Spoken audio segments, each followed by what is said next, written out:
those who deny tasawwuf, those who are against tasawwuf, those who say that tasawwuf is bid'ah, and there is no place of tasawwuf and Sufi, and this subject in Islam, and this came from the outside, other religions and other cultures. And those people who believe that there is no root for tasawwuf in Islam, in original sources, those so-called Salafis, and certain people of certain belief, they take Allama ibn Taymiyyah as the sole and exclusive reliable Imam of Islamic centuries. They don't accept any other as they accept and rely on his reliable authority. The Saudi ulama give the title of Shaykh al-Islam only to two persons. The Saudi ulama, they have given the title of Shaykh al-Islam only to two persons.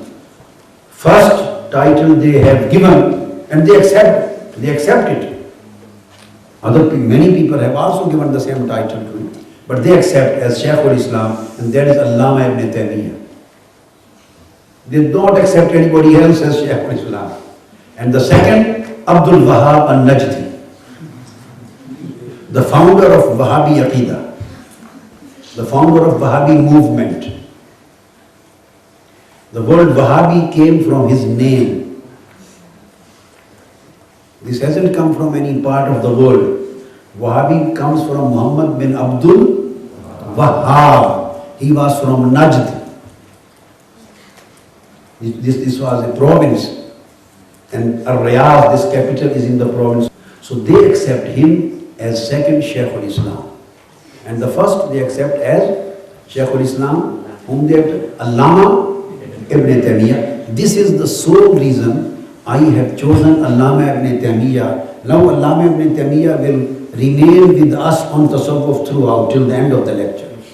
Each and every aspect of tasawwuf which I will discuss, I will give the reference of Allama ibn Taymiyyah. And it will be a unique thing for the listeners and for the readers.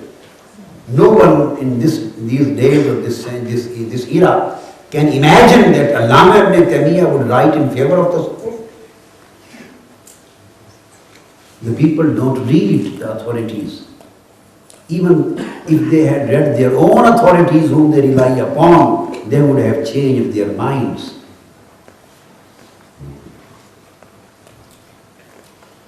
So this is a book of Allama ibn Taymiyyah. I am going to now start from Tasawwuf of Quran, Tasawwuf in Quran, then Tasawwuf in Hadith.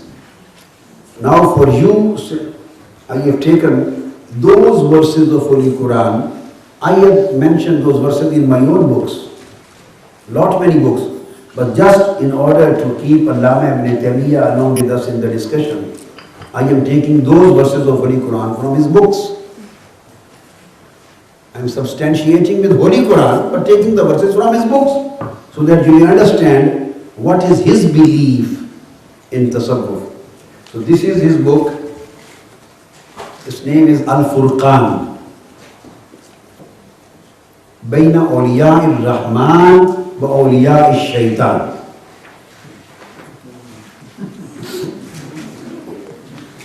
He says there are two kinds of awliya, yani friends. Auliya Allah, yani Auliya Rahman. And then there are Auliya of Shaitan.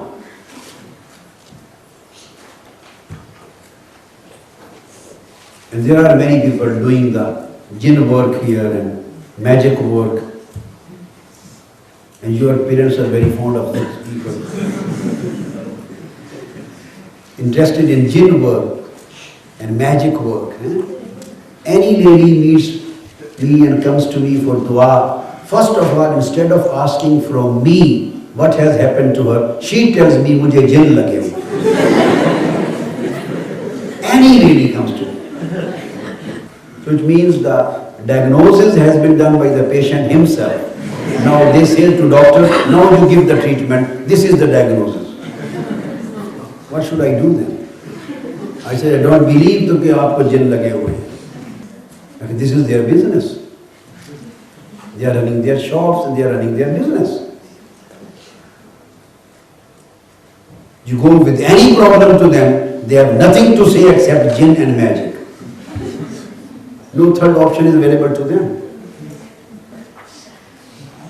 If you stop giving money to them, if you stop giving money to them, they will leave the concepts of jinn and magic. No, there is no benefit. Jinn and magic is no benefit for them now. Not in England only, in Denmark, in Europe, in Egypt, all the whole world. The Quran has removed these influences there.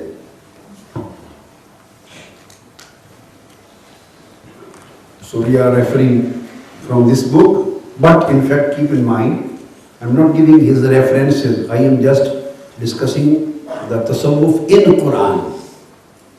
But I am taking one by one his books just to make you aware of this fact that this kind of the scholars and academicians and authorities of Islamic knowledge or Islamic sciences, whatever was their belief, even they couldn't negate and deny the tasawwuf.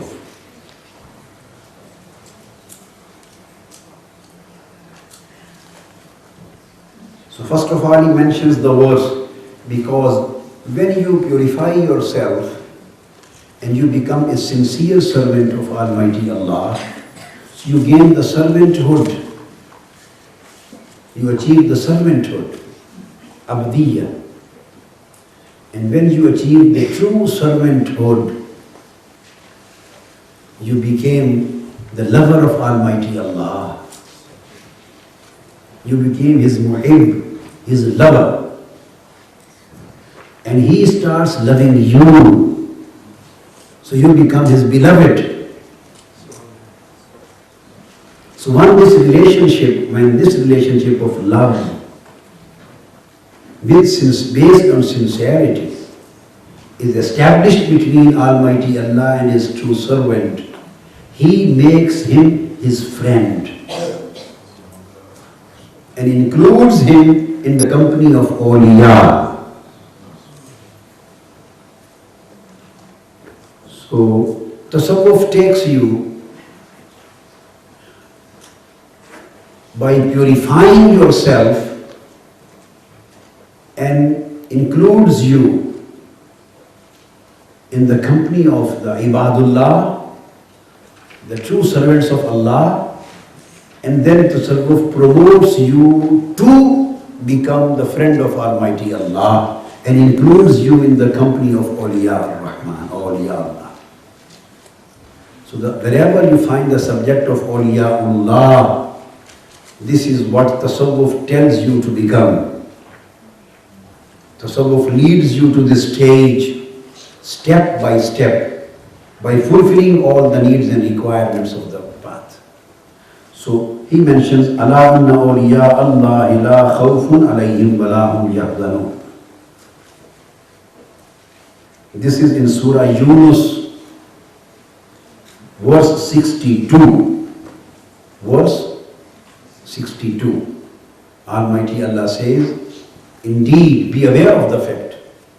Beware that those who are the friends of those who become friends of Almighty Allah, those who become Auliya Allah, Allah's friend, there will be no fear on them and there will be no sorrow on them.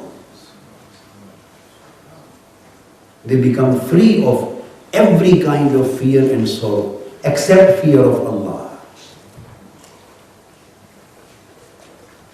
Let me explain fear, a difference between fear and sorrow. Fear is for oneself. Fear is for one's own self. Your own personal losses, damages. So fear is fun for one's own self. And sorrow is for the others, those who are associated with him, those who are attached with him, those who live in his company. So fear is for one's own self and sorrow is for the companions, for the associates, for the followers. So Allah says, those who become my awliya, there will be neither any fear for themselves, and there would be no sorrow on them for their companions and associates and followers. They will be going to Jannah, the gardens of my paradise and gardens of my pleasure, and no sorrow for their associates, and they would be enabled to take their friends and associates along with them to Jannah.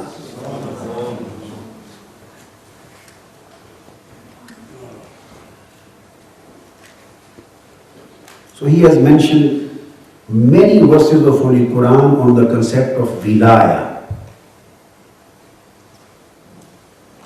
based on the idea of love, that Almighty Allah starts loving His servants. As stated in Holy Quran, فَسَوْفَ يَأْتِ اللَّهُ بِقَوْمٍ يُحِبُّهُمْ وَيُحِبُّونَهُ. Almighty Allah will bring such people, yuhibbuhum, we would be loving them and they would be loving Him. Allah says that I will bring those people that I would love them and they would love me. What does it mean? That I would be their lover and they would be my lover. A common man is neither obedient to Allah, what to talk of being lover of Almighty Allah.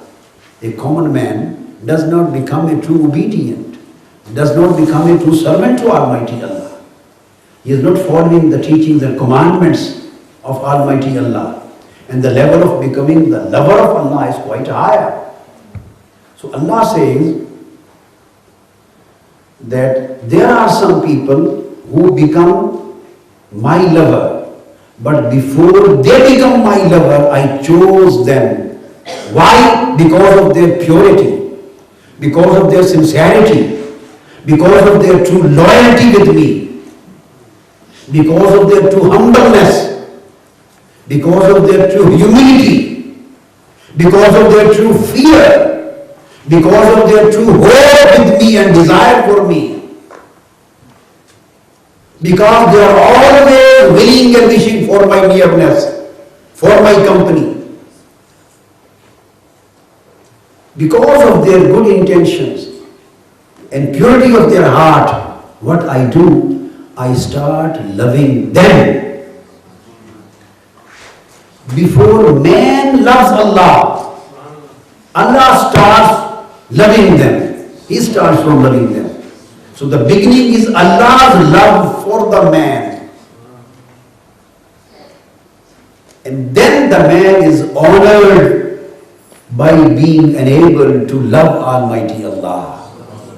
So first of all, that man who is known to be the lover, the wali of Allah, first of all he becomes beloved of Allah.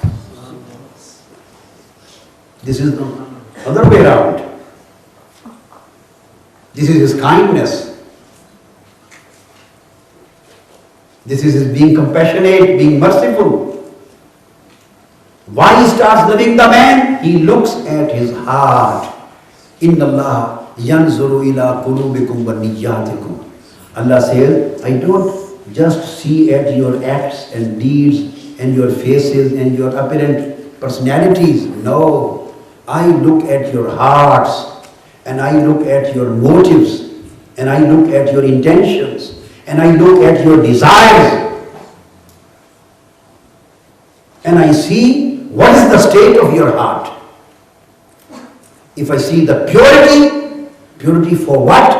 Purity in relationship with Allah. Purity in worship of Allah. Purity in submission to Allah. Purity in obedience to Allah. Purity in servanthood of Allah. When a man becomes, everybody of us is Allah's servant. We are Allah's banda. We are Allah's abd, ibad. Everybody is servant of Almighty Allah. But being just a servant of Allah and being a pure servant of Allah, there is a lot of difference between the two.